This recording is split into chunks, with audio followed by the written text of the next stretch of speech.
Hello everybody, very good morning all of you. मैं अतुल कुमार अपने study YouTube channel में आपका हार्दिक स्वागत करता हूं। कैसे हो आप सब, जल्दी से बताइए। आई होप अच्छे होंगे, इंजीनियरिंग के कंसेप्ट को अच्छे से समझ रहे होंगे, खूब मेहनत कर रहे होंगे। और गाइस खूब मेहनत करते रहना चाहिए, ठीक है। अपने कॉन्फिडेंस लेवल को बढ़ाना चाहिए जिससे आदमी डे बाय डे ज़्यादा से ज़्यादा मेहनत कर सके, ठीक है। हम नया टॉपिक स्टार्ट करते हैं अपना। आरसीसी चल रहा था हमारा, आरसीसी में आज हम पढ़ेंगे इसकी डिजाइन फिलोसफी। डिजाइन फिलोसफी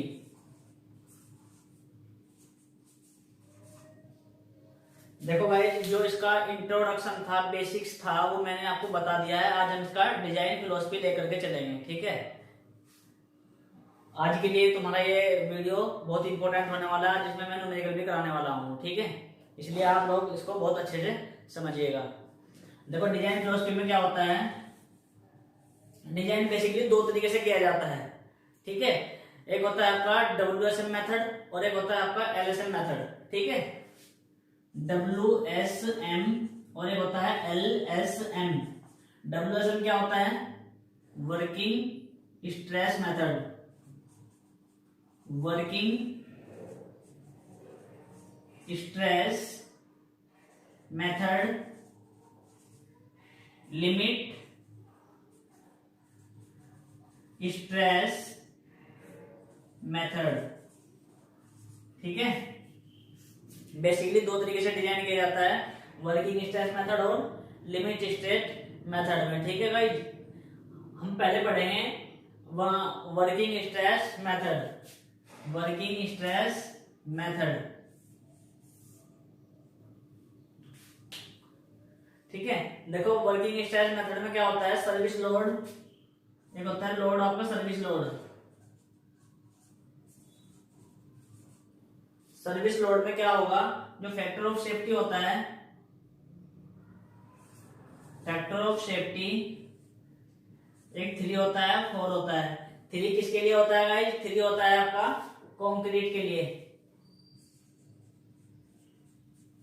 और 4 होता है आपका स्टील के लिए, ठीक है। सॉरी 4 नहीं, 1.8 होता है। 1.8 होता है स्टील के लिए। कुछ किताबों में इसको 1.78 भी दिया हुआ है, ठीक है। तो इससे डरने वाली बात नहीं है, 1.8 लिखते हैं इसको, ठीक है। बात आती है लिमिट स्टेट मेथड की। लिमिट स्टेट मेथड में होता है आपका अल्टीमेट लोड। इसमें सर्विस लोड की बात करते हैं और इसमें बात करते हैं अल्टीमेट लोड की। अल्टीमेट लोड क्या होता है? वर्किंग लोड मल्टीप्लाई PSF, ठीक है। ये PSF क्या होता है? PSF होता है आपका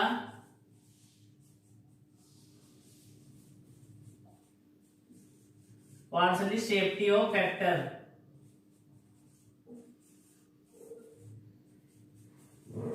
ठीक है। Partially safety of factor.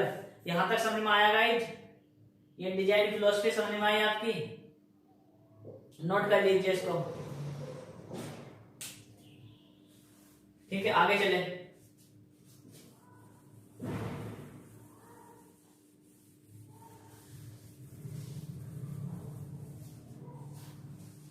देखो भाई, अभी मैंने बताया आपका जो फैक्टर ऑफ सेफ्टी होता है, फैक्टर ऑफ सेफ्टी की अभी तो बात करें हम कंक्रीट के लिए बात करते हैं। कंक्रीट के लिए 3 और 4 होता है, ठीक है।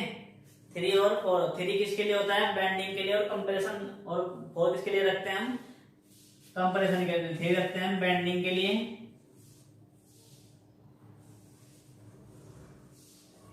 4 रखते हैं कंप्रेशन के लिए। अभी आप लोगों को लग रहा होगा कि क्या चल रहा है, ठीक है। जब आपके न्यूमेरिकल स्टार्ट हो जाएंगे, इन सब का यूज न्यूमेरिकल में होने वाला है, ठीक है। आप बस अभी नोट करते हुए चलिएगा, थोड़ा समझिएगा, ठीक है। जब न्यूमेरिकल चलेंगे आपको अच्छे से क्लियर हो जाएगा गाइस, ठीक है। आगे चले। आगे नया टॉपिक आता है इसमें, assumption।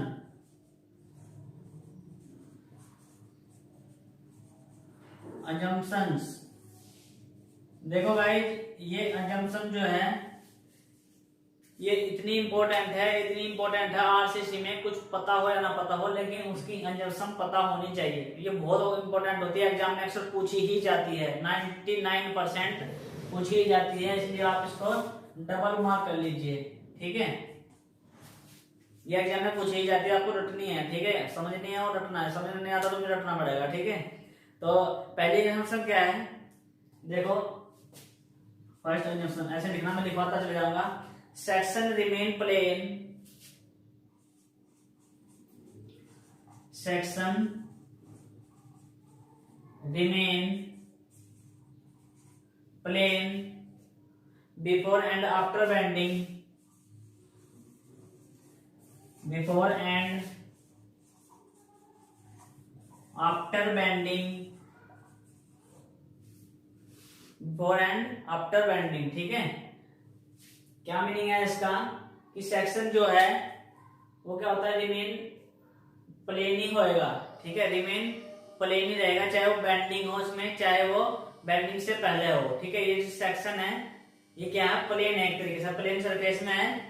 यदि मैं इसमें बेंडिंग हो जाएगी तो ये तब भी प्लेन सरफेस में ही रहेगा। ठीक है, नेक्स्ट आते हैं, सेकंड होता है no slip condition, no slip condition. ठीक है, नो स्लिप कंडीशन। नेक्स्ट आता है Hooke's law, Hooke's law is valid, Hooke's law is valid. Hooke's law क्या होता है, हुक्स लॉ बेसिकली आप लोगों को पता ही होगा, जो स्ट्रेस होती है, stress is directly proportional to strain, that is known as Hooke's law. ठीक है गाइज, स्ट्रेस क्या होती है, डायरेक्टली प्रोपोर्शनल टू स्ट्रेन क्या होती है, और इसमें जो इसका एक कर्व होता है वो कैसा होता है, लीनियर होता है। ठीक है, लिखिए आप आगे, hooks law is valid and stress strain curve is linear. ठीक है, stress strain curve is linear, आप नोट करते हुए चलिएगा, बहुत इंपॉर्टेंट है गाइस ये। ठीक है, आगे आता है आपका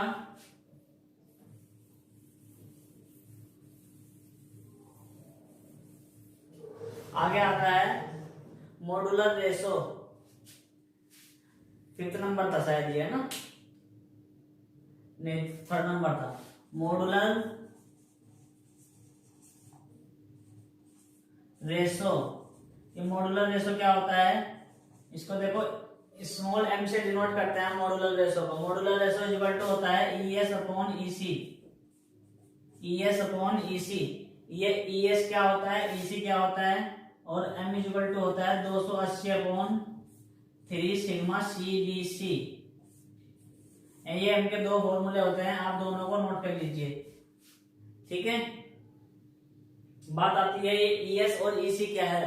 ES है आपका elasticity of steel, elasticity of steel, और ये क्या है, इलास्टिसिटी मॉडुलस ऑफ कंक्रीट। ठीक है, इलास्टिसिटी मॉडुलस ऑफ स्टील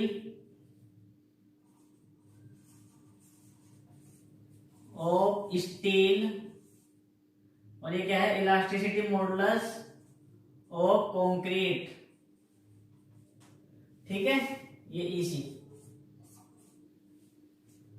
बात आती है इस सिग्मा CBC क्या होता है, सिग्मा CBC क्या होता है, सिग्मा CBC होता है compressive stress in bending, compressive stress in compression in bending. ठीक है, देखो इस सिग्मा है तो स्ट्रेस होगी, C है तो कंप्रेसिव होगी, कहीं में बेंडिंग में। ठीक है, कंप्रेसिव स्ट्रेस इन बेंडिंग लिख लो, compressive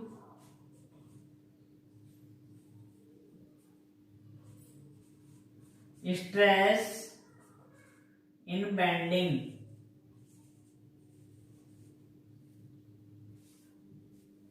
compressive stress in bending in compression, ठीक है, कैसे भी तरीके से लिख सकते हैं। यहां तक समझ में आया गाइस? समझ में आ गया सब? आगे चले। देखो क्या होता है, जो कंक्रीट जो होती है,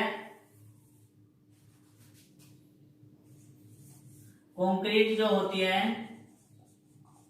और एक स्टील होती है। कंक्रीट का जोन जो होता है वो कंप्रेशन माना जाता है और स्टील का जोन जो होता है टेंशन माना जाता है, ठीक है। यानी कि कंक्रीट कंप्रेशन जोन में आएगी और स्टील आपका टेंशन जोन में आएगा, ठीक है। यहां तक समझ में आया? 6 लिखे, नो इनिशियल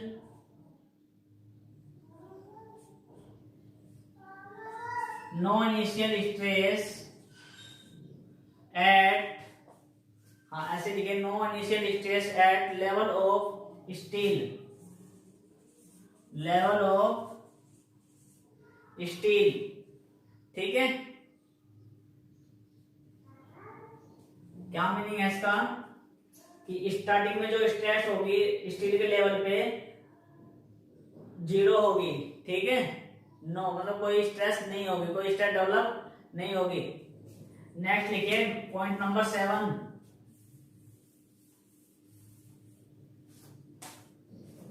पॉइंट नंबर 7। देखो एक चीज होती है, एक तो होता है EC, एक होता है ES, ठीक है।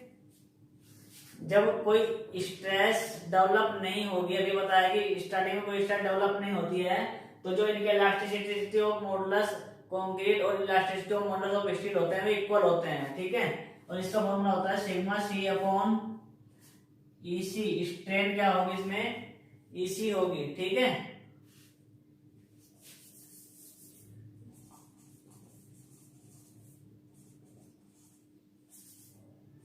Sigma C upon EC, sigma S upon ES, ये होगा। जो स्ट्रेन होगी स्टार्टिंग में वो सेम होगी, ठीक है। विदाउट इनिशियल स्टेज जब तक कोई स्ट्रेस डेवलप ही नहीं होने की, जब तक कोई स्ट्रेस डेवलप ही नहीं होने की, तो उसमें स्ट्रेन भी क्या होगी? वो इक्वल ही होगी, ठीक है। और जब कंक्रीट और स्टील में स्ट्रेन इक्वल होगी, ठीक है, तो क्या होगा? ये भी इक्वल होंगे। Sigma C upon EC, sigma S upon ES। ये कैसे आया? देखो हमने पढ़ा है E इक्वल टू होता है sigma into stress proportional strain के होती है, फिर एक कांस्टेंट ले लेते हैं, ठीक है। और जो मैं यहाँ से स्ट्रेन की वैल्यू निकालूं तो sigma upon elasticity of modulus होता है, ठीक है। यदि मैं कंक्रीट की बात करता हूँ, यदि मैं बात करता हूँ कंक्रीट की, तो ये कंक्रीट के लिए निकल जाएगा, और यदि मैं बात करता हूँ स्टील की, तो ये स्टील के लिए निकल जाएगा, ठीक है। यहां तक समझ में आ गया? ठीक है गाइज, समझ में आ गया? सिग्मा S की वैल्यू यहां से निकालो, यहां से हम सिग्मा S की वैल्यू निकालेंगे। सिग्मा S इक्वल टू क्या होगा? Sigma C upon EC multiply ES, ये हो जाएगा, ठीक है। और ES और EC का रेशो अभी अभी बताया था आपको, क्या होता है? ES और EC का रेशो अभी होता है आपका M। तो sigma S equal to M sigma C, ठीक है। ये आ गया। ये क्या इंडिकेट करता है? ये फॉर्मूला इंडिकेट करता है कि जो कंक्रीट यानी कि कंप्रेशन में जो स्ट्रेस है और जो स्टील में स्ट्रेस होती है कंक्रीट का M गुना होती है, ठीक है। M गुना होती है, इतना अधिक लेते हैं इसके एक्सेस को, ठीक है। मॉडुलस रेशियो से मल्टीप्लाई करते हैं, ठीक है। यहां तक समझ में आ गया? एक होता है P, जो P जो होता है टोटल लोड किसके इक्वल होगा? CCT और स्टील, है ना। लोड जो होगा किसके इक्वल होगा? कंक्रीट का लोड के और स्टील के लोड के इक्वल होगा। दोनों का योग क्या होगा? आपका टोटल लोड कहलाएगा, है ना। यदि आपको किसी स्ट्रक्चर पर लोड आ रहा है, किसी बीम पर कोई लोड आ रहा है, तो लोड किस किस भागों में टूट जाएगा? तो कंक्रीट पर लगेगा कंक्रीट का लोड और स्टील का लोड, दोनों के योग के बराबर हो जाएगा वो लोड, ठीक है। यहां तक समझ में आ गया? अब मैं बात करूं CCT की, यानी कि कंक्रीट की। कंक्रीट पे कितना लगता है? Sigma CC into ASC, area of AC area of concrete, और इसकी बात करें तो sigma ST into area of steel. ठीक है, एरिया ऑफ स्टील। यहां तक समझ में आ गया, कोई दिक्कत?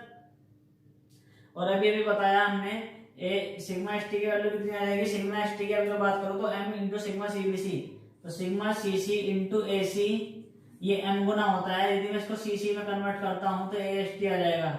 यहां से सिग्मा CC कॉमन आ गया, क्या बच गया अंदर, AC प्लस MAST, ये बच गया। और गाइस ये क्या होता है आपका, ये होता है आपका इक्विवेलेंट एरिया। कभी कभी एग्जाम में पूछ लिया जाता है कि इक्विवेलेंट एरिया क्या होता है। इक्विवेलेंट एरिया हिंदी में बोलते हैं समतुल्य क्षेत्रफल। तो गाइस यदि आपसे समतुल्य क्षेत्रफल एग्जाम में पूछा जाता है तो आप ये सब बता सकते हो कैसे निकला है। यहां से स्टार्ट करना होगा, 7 अजम्पशन है आपकी, ठीक है, ये आपको अच्छे से समझनी है। यहां तक समझ में आ गया गाइस? ठीक है, आप नोट कर लीजिए, आगे चलते हैं। ठीक है,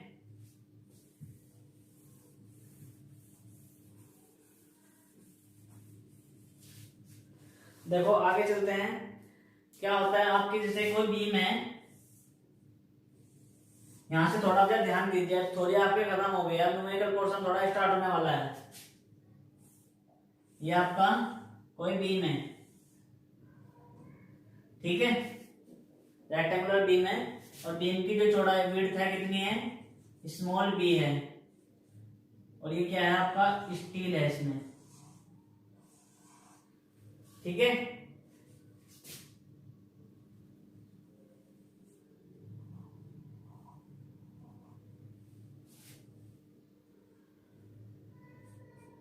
और ये यहां तक की डिस्टेंस क्या होगी, स्मॉल d होगी, और यहां तक की डिस्टेंस क्या होगी, कैपिटल D होगी ओवरऑल। ये समझ में आया? स्मॉल d में और कैपिटल D में फर्क क्या है? कैपिटल D है आपकी ओवरऑल डेप्थ, और स्मॉल d है आपकी इफेक्टिव डेप्थ। ठीक है, इफेक्टिव डेप्थ आपके स्टील के सेंटर तक होती है। यहां तक समझ में आ गया? इसका न्यूट्रल एक्सिस खींच लीजिए आप। ठीक है, इसका स्ट्रेस स्ट्रेन कर्व बनाते हैं, और ये यहां तक ही होती है जहां तक स्टील थी, नीचे तक नहीं होती है।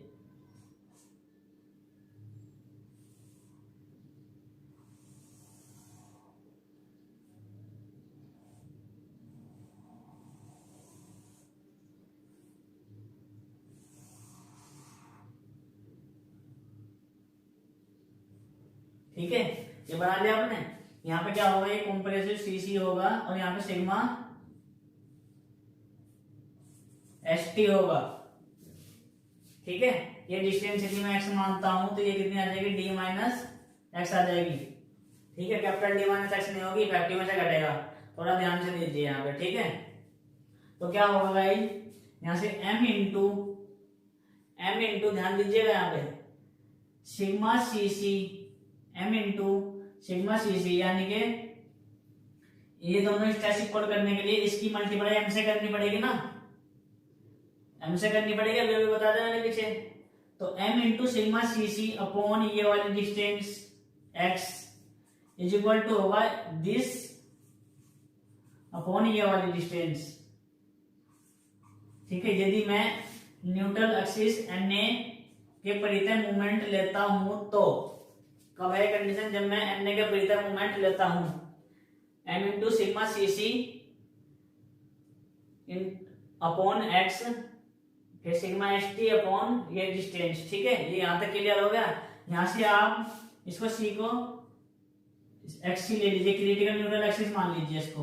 यहां से XC की वैल्यू आप निकालो, XC की वैल्यू निकालो, XC की वैल्यू क्या निकलेगी यहां से, m into sigma CBC, m into sigma CBC, इसको सिग्मा CBC लिख लो, sigma CBC, m into sigma CBC into D upon m sigma CBC plus sigma ST। यहां से XC की वैल्यू निकल के आएगी आपकी ये वैल्यू। ठीक है, और गाइज ये सी क्या है, क्रिटिकल एक्सी क्या है, critical neutral axis, critical neutral axis, उदासीन अक्ष, ठीक है, क्रांतिक उदासीन अक्ष हिंदी में बोलते हैं इसको। यहां तक नोट कर लिया, यहां तक समझ में आया। आगे चलते हैं।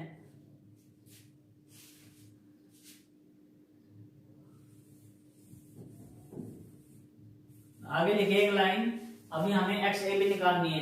एक्स ए कैसे निकालते हैं, लिखो कंप्रेसिव एरिया का एन के परितः मोमेंट, कंप्रेसिव एरिया का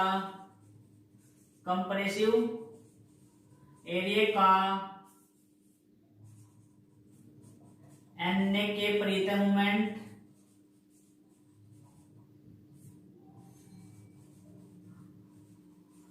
is equal to tensile area का एन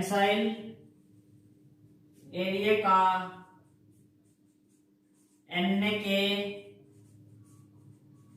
परितः मोमेंट, टेंसाइल एरिया का एन के परितः मोमेंट और टेंसाइल एरिया का कंप्रेसिव एरिया का एन के परितः मोमेंट और टेंसाइल एरिया का एन के परितः मोमेंट, दोनों के मोमेंट आपको बराबर कर लीजिए। ठीक है, जब बराबर कर लेंगे तो क्या आ जाएगा, b इंटू एक्स, देखो b इंटू ये डिस्टेंस b थी, b इंटू ये कितनी है x, तो b इंटू एक्स, ये सारा आपका होगा कंप्रेसिव एरिया ये वाला। ठीक है, ये कंप्रेसिव एरिया हो गया और ये टेंसाइल एरिया हो गया। तो b इंटू एक्स इंटू कहाँ काम करेगा, सेंटर पे यहां से यहां तक, तो x/2 पे काम करेगा, into x/2, b into x/2 is equal to tensile area का एन का परितः मोमेंट, सिग्मा st की वैल्यू कितनी हो जाएगी, m सिग्मा st, ठीक है, इंटू ये डिस्टेंस कितनी है, d माइनस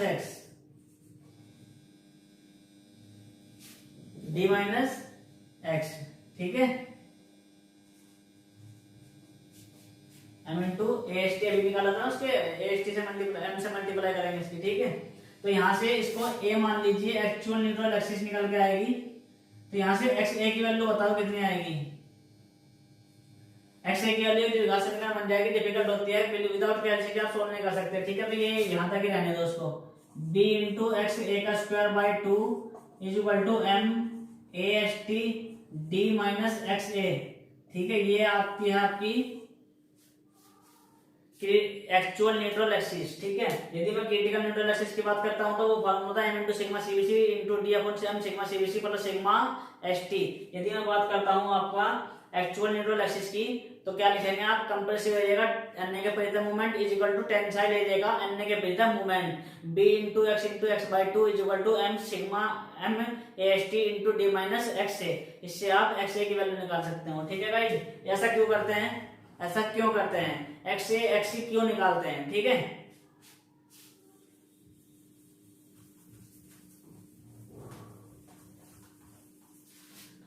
देखो गाइस, एक्स ए और एक्स ए इसलिए निकालते हैं, x C and x A. ठीक है, आपके पास 3 सेक्शन बनते हैं।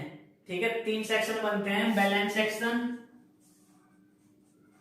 और एक होता है ओवर सेक्शन, एक होता है अंडर सेक्शन, ये 3 सेक्शन बनते हैं। ठीक है, और मैंने अभी स्ट्रेस स्ट्रेन कर्व कुछ ऐसे बनाया था। ठीक है, ये क्या होती है आपकी CNA, क्रिटिकल न्यूट्रल एक्सिस। ठीक है, यदि CNA और ANA एक्चुअल न्यूट्रल एक्सिस दोनों एक ही लाइन पे होती है तो ये बैलेंस सेक्शन कहलाता है। दोनों यहीं पे होगी, दोनों यहीं पे होगी, तो ये आपका कहलाता है बैलेंस सेक्शन। ठीक है, और यदि देखो CNA तो यहीं पे रहेगी, CNA तो फिक्स है, क्रिटिकल ये चेंज नहीं होगी। यदि ANA CNA पे आ जाती है तो बैलेंस सेक्शन, यदि ANA यहाँ पे होती है तो ये अंडर सेक्शन होता है, और यदि ANA आपकी यहाँ पे आ गई तो ये ओवर सेक्शन होता है।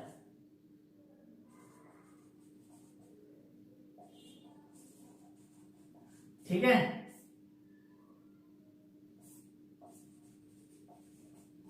समझ में आ गया।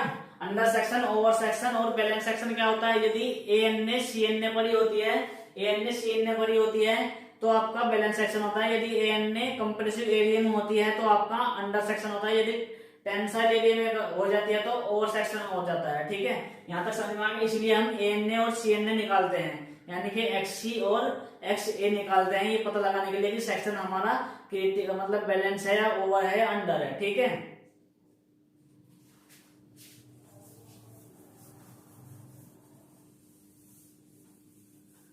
अच्छा एक बात और होती है, अच्छा ये अंडर ओवर और बैलेंस, यदि बैलेंस होती है तो क्रिटिकल होता है, कोई इतना डिफिकल्ट मामला नहीं होता। ठीक है, बैलेंस में तो सब बैलेंस ही होता है कि ना तो इतनी हैवी कॉस्ट आती ना कुछ आता। ठीक है, लेकिन बात आती है अंडर और ओवर की। अंडर ओवर क्यों निकालते हैं, क्या पता लगता है अंडर ओवर से? किसी को भी नहीं पता होता, कोई बताता भी नहीं कि अंडर ओवर से क्या पता चलता है। देखो जनरली हमें जो डिजाइन करना होता है वो अंडर सेक्शन के लिए करना होता है। ठीक है, अंडर सेक्शन के लिए करना होता है, ओवर सेक्शन के लिए हम कभी डिजाइन नहीं करते, सेक्शन फेल हो जाता है। क्यों? क्योंकि अंडर सेक्शन में क्या होता है, सबसे पहले जैसे कि हमारा कोई बिल्डिंग स्ट्रक्चर होता है तो अंडर सेक्शन में क्या होता है, जो कंक्रीट होता है वो फेल होना स्टार्ट हो जाता है। ठीक है, कंक्रीट फेल नहीं होता। और ओवर सेक्शन में कंक्रीट, ओवर सेक्शन की बात कर रहा हूँ, ओवर सेक्शन में कंक्रीट फेल होना शुरू हो जाता है। ओवर सेक्शन में कंक्रीट फेल होगा, स्टील में फेल नहीं होता। ठीक है, तो जब ओवर सेक्शन में कंक्रीट फेल हो जाएगा तो कंक्रीट गिरनी स्टार्ट हो जाएगी। ठीक है, और कंक्रीट गिरनी स्टार्ट हो जाएगी तो बिल्डिंग का नुकसान ज्यादा हो सकता है, हम दब सकते हैं, मर सकते हैं एक तरीके से ओवर सेक्शन में। लेकिन अब जो मैं अंडर सेक्शन की बात करूं, अंडर सेक्शन में क्या होगा, अंडर सेक्शन में सबसे पहले स्टील फेल होता है। ठीक है, स्टील फेल होता है, और स्टील फेल होगा तो स्टील मतलब मुड़ना शुरू हो जाएगा। कंक्रीट फेल नहीं होती, कंक्रीट उसको जकड़े रखेगी। ठीक है, तो हमें पता चल जाएगा कि यहाँ से स्ट्रक्चर फेल होने वाला है, तो हम उसकी क्या करा सकते हैं, रिपेयरिंग भी करा सकते हैं। ठीक है, उस ऑब्स्टेकल से बच भी सकते हैं। ठीक है, यदि हम रिपेयरिंग नहीं करा तो ऑब्स्टेकल से बच भी सकते हैं या फिर रिपेयरिंग करा सकते हैं। तो इसलिए गाइस मैं कहता हूँ कि सबसे जो बहुत ही ज्यादा इंपॉर्टेंट होता है आपका अंडर सेक्शन रीइंफोर्समेंट होता है। ठीक है, अंडर सेक्शन रीइंफोर्समेंट के लिए हम डिजाइन करते हैं। ठीक है, आगे चले, देखो क्या होता है, जब ये आपका स्टील होता है। ठीक है, स्टील का यहां समझिए, ये स्टील होता है और ये आपका इस तरीके से सेक्शन होता है। ठीक है, तो यहां से यहां तक की जो डिस्टेंस होती है आपकी, इस डिस्टेंस को क्या कहते हैं, और इसके सिरे से यहां तक की डिस्टेंस को क्या कहते हैं, और इसके सेंटर से डिस्टेंस को क्या कहते हैं, ये बताइएगा भाई मुझे क्या क्या होता है। देखो यदि मैं इसके स्टील के सेंटर से बात करता हूं तो इसको इफेक्टिव कवर बोलते हैं, इफेक्टिव कवर बोलते हैं। और यदि मैं इसके टॉप से बात करता हूं, इसके टॉप से बात करता हूं तो इसको क्या बोलते हैं, क्लियर कवर बोलते हैं, क्लियर कवर। और यदि मैं जो ये स्टील होती है, स्टील के सेंटर से बात करता हूं तो उसको क्या बोलते हैं, नॉमिनल कवर बोलते हैं, नॉमिनल कवर। ठीक है गाइज, ये बहुत इंपॉर्टेंट होता है, ये एग्जाम में पूछ लिए जाते हैं कभी कभी, तो इनका पता भी नहीं होता। तो इफेक्टिव कवर क्या होता है, स्टील के सेंटर से लिया जाता है। ठीक है, और क्लियर कवर इसके टॉप से जो सेक्शन तक की डिस्टेंस होती है वो ली जाती है। और नॉमिनल कवर होता है स्टील के जो वायरिंग है जहां पर किया हुआ है उसके सेंटर से जो डिस्टेंस, उसको नॉमिनल कवर बोलते हैं। ठीक है गाइज, समझ में आ गया। बात आती है नेक्स्ट, हम चल लेते हैं ANA और CNA पे। ठीक है, तो देखो एक होता है लीवर आर्म, लीवर आर्म। ठीक है, लीवर आर्म, लीवर आर्म क्या होती है, लीवर आर्म होती है आपके Z equal to D minus X by 3। ठीक है, D माइनस एक्स बाय 3।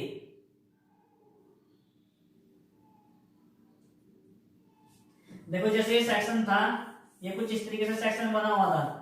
ठीक है, ये यहां तक x थी, ये ट्रायंगल है, ट्रायंगल की इंटेंसिटी कहां काम करती है, उसके x बाय 3 पर, यहां से x बाय 3 पर।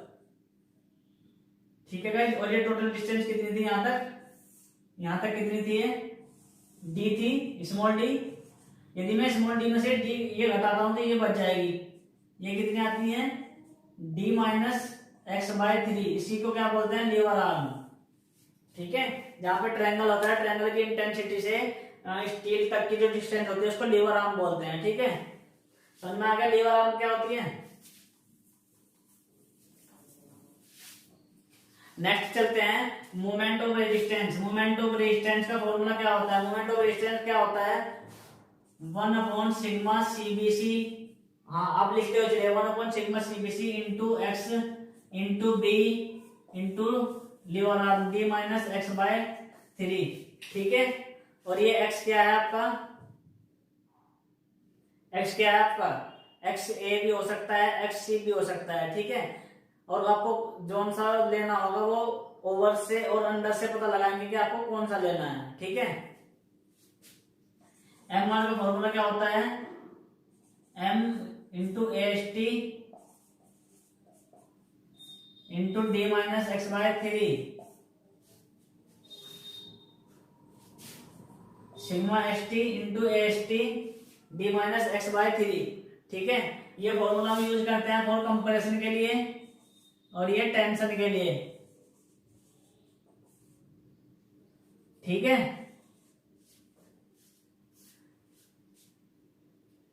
ठीक है भाई, कंपैरिजन के लिए ये फॉर्मूला करते हैं यूज और टेंशन के लिए ये फॉर्मूला यूज करते हैं, ठीक है। हाँ यदि आपको अंडर आता है तब यूज करते हैं, अंडर सेक्शन के लिए यूज करते हैं और ये ओवर सेक्शन के लिए यूज करते हैं, ठीक है। और बैलेंस सेक्शन के लिए कोई सा दिखा सकते हैं, समझ में आ गया। एक होता है गाइस आपका percentage of steel, percentage of steel, percentage of steel क्या होता है, देखो परसेंटेज ऑफ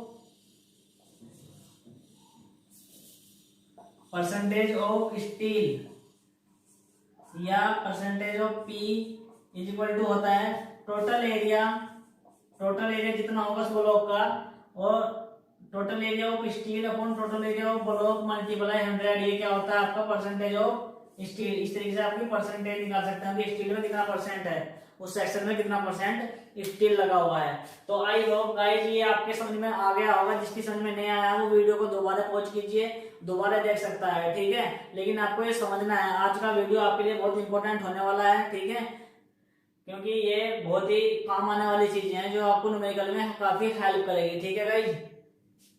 समझ में आ गया, आप नोट्स बनाते हुए चलिएगा, ये आपके बहुत काम आएंगे, ठीक है। आगे क्वेश्चन लेके चलते हैं, देखो क्वेश्चन करते हैं आजा। आपसे क्वेश्चन में क्वेश्चन करा रहा हूं, क्वेश्चन नंबर 1। देखो क्वेश्चन क्या कहता है, क्वेश्चन कहता है, मैं क्वेश्चन पढ़ दे रहा हूं।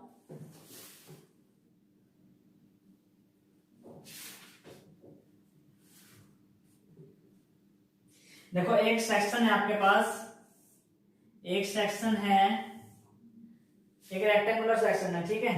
रेक्टेंगुलर सेक्शन में क्या कह रहा है, ये आपकी क्या, ये विड्थ जो है 150 mm है और आपकी ओवरऑल डेप्थ कितनी है 280 mm है, ठीक है। और जो आपको कवर दिया हुआ है आपको 30 है तो ये 150 हो जाएगी, 250 हो जाएगी, ठीक है।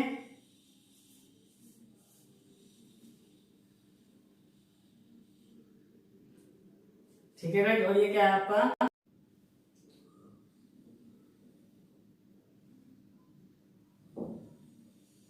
और सिग्मा सीबीसी कितना है, सिग्मा सीबीसी 5 न्यूटन पर mm² और सिग्मा एसटी कितना है 140 न्यूटन पर mm² और m इक्वल टू है आपका 18।